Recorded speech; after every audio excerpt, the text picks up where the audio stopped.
മീനാക്ഷി, മീനു. എന്താ? മതി അടക്കലും മറക്കലൊക്കെ. നീ ഇങ്ങ് വാ. തൂക്കം വരുന്നെങ്കിൽ കിടന്നോ, എനിക്ക് കുറച്ച് വേല ഇருக்கு. മീനാക്ഷി, നിനക്കൊന്നും അറിഞ്ഞൂടാ. എല്ലാം ഞാൻ പറഞ്ഞുതരാം. പകല് ചെയ്യേണ്ട ജോലി പകല് ചെയ്യണം, രാത്രി ചെയ്യേണ്ട ജോലി രാത്രി ചെയ്യണം. എന്ത് എപ്പ ചെയ്യണമെന്ന് നിനക്ക് അറിഞ്ഞൂടാ. ഞാനൊരു സൂത്രം കാണിച്ചു തരാം. നീ ഇങ്ങ് വാ. അവിടെ ഇരിക്കട്ടെ. വാ.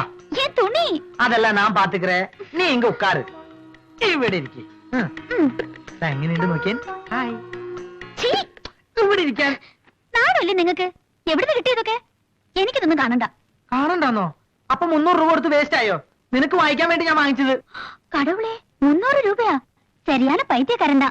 கிடைக்கிறது 2500 ரூபாய். பணத்தை எப்படி வேஸ்ட் பண்ணா எப்படி? അയ്യോ മീനു, ഇത് വേസ്റ്റ് അല്ലേ. ലുക്ക് മീനു, നിനക്കൊന്നും അറിയില്ല. നീ ഒരു കാര്യം മനസ്സിലാക്കണം. ഈ പ്രായത്തിലല്ലേ എനിക്കൊരു ജീൻസ് ഇട്ട് നടക്കാൻ പറ്റൂ, നിനക്കൊരു നൈറ്റ് ഇട്ട് നടക്കാൻ പറ്റൂ. 60-70 വയസ്സാകുമ്പോ ഇതൊക്കെ ഇട്ടുകൊണ്ട് നടക്കാൻ പറ്റുമോ? ആൾക്കാർ കണ്ടാ ചിരിക്കില്ലേ? അതുകൊണ്ട് ഇപ്പോൾ ചെയ്യേണ്ട കാര്യങ്ങൾ ഇപ്പോൾ തന്നെ ചെയ്യണം. ഇതൊക്കെ നല്ല ചൊല്ലുങ്കോ. ഞാൻ എന്തെങ്കിലും ആവശ്യപ്പെട്ട ഒന്നും ഓർമ്മ കാണില്ല. എനിക്കൊരു സിൽക്ക് സാരി വാങ്ങി തരണമെന്ന് എത്ര നാളായി പറയണു. അയ്യോ എന്റെ മീനു, സെക്സിനെ പറ്റി പറയുമ്പോൾ സിൽക്കിനെ പറ്റി പറയാതെ. ഈ തവണ ശമ്പളത്തിന്ന് നിനക്കൊരു സിൽക്ക് സാരി ഉറപ്പ്. നിജമാ? ഉങ്ക പാട്ടി നിജമാ വാങ്ങി തരേ. വാമദേവനെന്നല്ല, കാമദേവനെന്നാ നിങ്ങക്ക് പേരിടേണ്ടത്. നശിപ്പിച്ചു. എല്ലായിടത്തും കറണ്ട് കേട്ടോ 1, ഇവിടെ മാത്രം 2. ഇരുത്തിങ്ങരുത്ത്. വാ.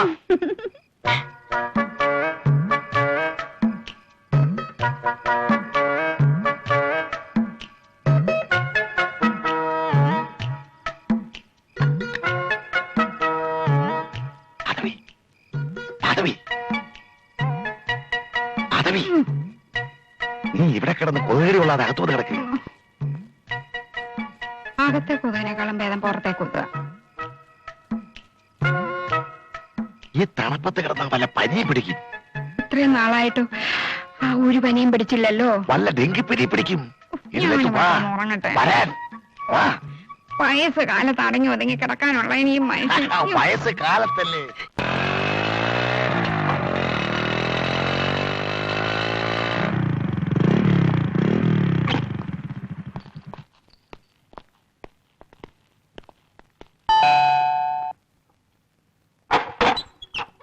Good morning madam.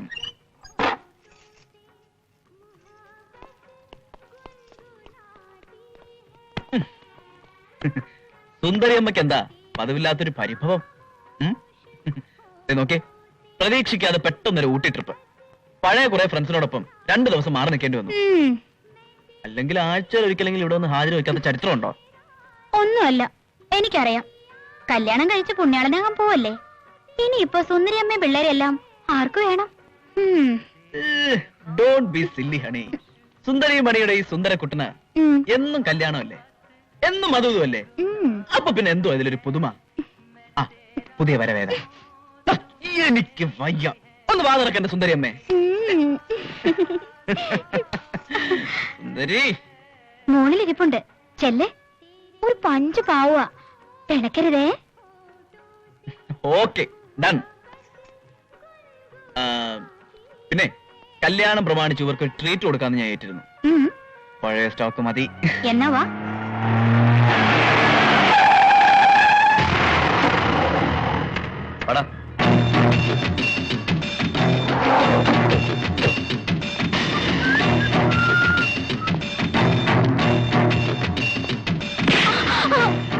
ഒരിക്കൽ ചെയ്താൽ തെറ്റ്, വീണ്ടും ചെയ്താൽ ധിക്കാരം.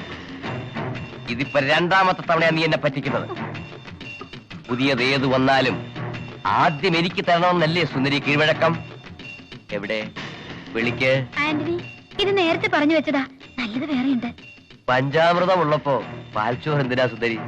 പാടാ. അല്ല, കീഴ്വഴക്കം അവിടെ നിൽക്കട്ടെ. ഇന്ന് പാൽച്ചോറ് കഴിച്ചിട്ട് പോയാൽ മതി. ഓക്കെ ഫ്രണ്ട്, എന്നാൽ അങ്ങനെ ആയിക്കോട്ടെ അല്ലേ സുന്ദരി? അയ്യോ,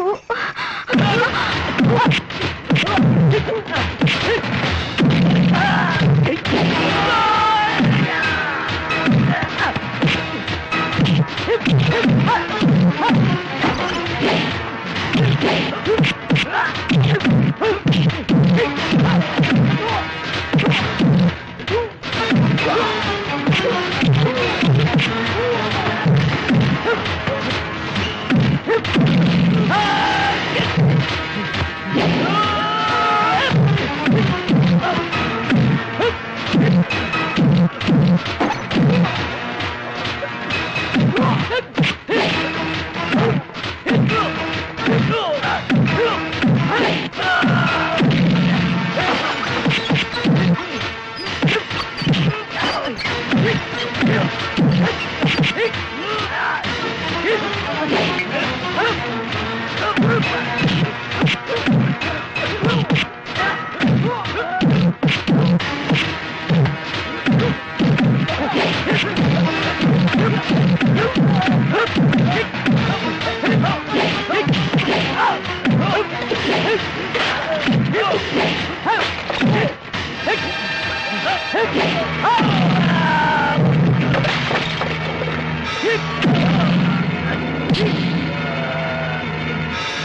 നിന്നെ ഞാൻ എടുത്തോളൂ. ഓടാ.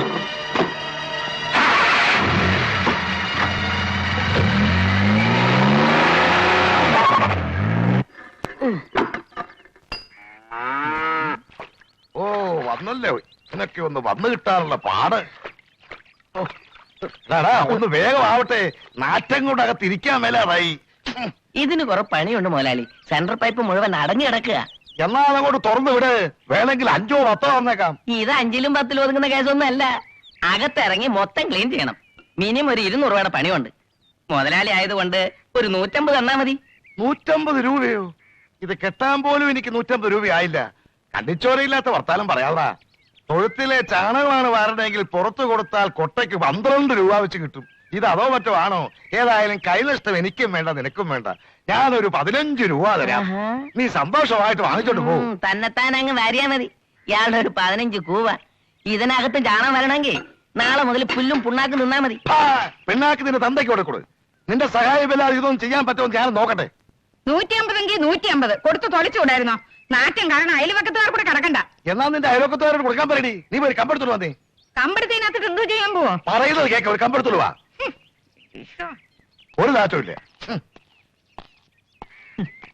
അച്ഛൻ എന്തായി കാണിക്കുന്നേ? ആരെങ്കിലും കണ്ടാൽ എന്ത് വിചാരിക്കും? ഇതൊക്കെ പുറത്തുനിന്ന് ആരെങ്കിലും കൊണ്ട് ചെയ്യിപ്പിച്ചാ പോരെ? അതൊക്കെ അവിടെ നിൽക്കട്ടെ. കല്യാണമായിട്ട് നീ എവിടെയാ തെണ്ടി കിടക്കുന്നേ? ഇന്നലെ കാലത്ത് ഇവിടെ ഇറങ്ങി പോയതല്ലേ? ഇതുവരെ എവിടെയായിരുന്നു? അല്ല, അത് പിന്നെ ഞാനും ഫ്രണ്ട്സും കൂടെ എക്സ്പോർട്ട് ബിസിനസ് തുടങ്ങുന്നവരെ അച്ഛനോട് പറഞ്ഞിരുന്നില്ലേ? അതിന്റെ ആവശ്യത്തിന് വേണ്ടി ലൈസൻസ് ശരിയാക്കാൻ തിരുവനന്തപുരം വരെ ഒന്ന് പോയതാ. നീയാടാ അച്ഛന്റെ മോൻ. 10 കാശുണ്ടാക്കണമെന്ന ചിന്ത നിനക്ക് മാത്രമേ ഉള്ളൂ. മോൻ പോയി കുളിച്ച് വല്ലതും കഴിച്ചൊന്ന് വിശ്രമിക്ക്. ചെല്ലേ. ഓ.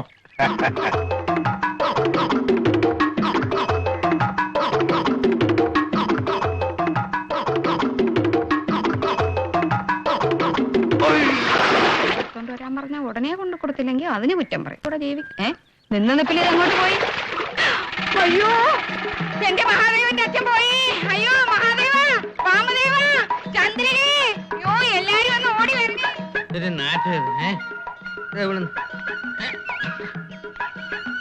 ഇത് ആരിവിടെ തുറന്നു വെച്ചത്? ഇവിടെ ഒരുത്തിനും ഒരു ഉത്തരവാദിത്വം പോകുന്നില്ല. മൂക്കറ്റ കോട്ടപ്പുറം കുടുംബത്തിൽ എന്റെ ഒരു പാടെ ഉത്തരവാദിത്വ ബോധം. അയ്യോ എടാ മഹാഭാവി, നിന്റെ അച്ഛൻ അതിനകത്തുണ്ടോ? അയ്യോ എന്റെ എനിക്ക് വയ്യ. എന്റെ ദൈവമേ. ഒട്ടനെ ചെട്ടി ചതിച്ചപ്പോ ചെട്ടിയെ ദൈവം ചതിച്ചു. ആ തോട്ടിയെ വിളിച്ചു വരുത്തിയിട്ട് കാലാ കൊടുക്കാതെ രാവിലെ പറഞ്ഞേച്ചില്ലേ? 150 രൂപ ലാഭം പിടിച്ചതാ. ഇപ്പൊ മരുന്നും മന്ത്രം എല്ലാം കൂടെ രൂപ 500 500 രൂപയോ? എന്റെ അമ്മേ, വല്ല സർക്കാർ ആശുപത്രിയിൽ കൊണ്ടുപോയിരുന്നെങ്കിൽ 10-15 രൂപയ്ക്ക് തീർന്നേന്. 500 രൂപ തിന്നാതെയും കുടിക്കാതെയും കളഞ്ഞല്ലോടി മുരേവി. കുഴി കിടന്നത് മുഴുവൻ തിന്നുകയും കുടിക്കുകയും ചെയ്തതുകൊണ്ട് ആ രൂപ 500 ആയത്. സർക്കാർ ആശുപത്രി പോയിരുന്നെങ്കിലേ കുഴി തന്നെ അങ്ങ് പോയി കിടക്കായിരുന്നു. ഉടനെ എത്തിച്ചുകൊണ്ട് ജീവൻ തിരിച്ചു കിട്ടിയെന്നാ ഡാക്ടർ പറഞ്ഞത്. ഓ, കാശിന്റെ വിലയൊക്കെ നിനക്കറിയാവോ? ആശുപത്രി ചെന്നപ്പോൾ ഡിസ്ചാർജ് ചെയ്തെന്ന് പറഞ്ഞു. ഇത്ര ധൃതി പിടിച്ചെന്താ ഇങ്ങോട്ട് പോന്നേ? 2 ദിവസം കിടന്നിട്ട് പോന്നാ പോരായിരുന്നോ? കിടക്കും. ഇനി ഇപ്പൊ സ്വർഗലോകത്തും കൊണ്ട് കിടത്തിയാലും മക്കളുടെ ശമ്പള ദിവസം നിന്റെ അച്ഛൻ വീട്ടിലെത്താണ്ടിരിക്കുവോ? കേക്കണോ കഥ? ഇതങ്ങോട്ട് കുടിച്ചേ. എന്താ മടി? അങ്ങോട്ട് കുടിച്ചൂടെ? ഓ, ഇതിലും ഭേദം മറ്റേതാ.